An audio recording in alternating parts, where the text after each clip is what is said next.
Welcome to our guide on how to invest in real estate with little money. Today, we'll explore how you can get started even if you're on a tight budget.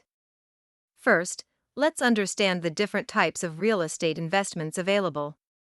You can choose from rentals, flips, REITs, and much more. Next, we'll explore creative financing options like seller financing, partnerships, and crowdfunding that can help you start investing without a lot of capital. Consider house hacking, living in one unit while renting out others.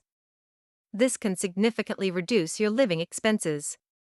Utilize low-interest loans and first-time buyer programs designed to assist new investors, making your entry into real estate smoother.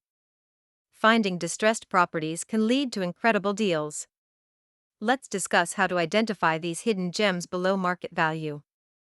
Networking with other investors is vital. Building relationships can open doors to partnerships and opportunities in your investment journey. Researching and understanding local markets is crucial. Know key factors that affect property values and demand in your area. Let's cover some tips for managing risks. Due diligence is essential, and finding the right support can make all the difference.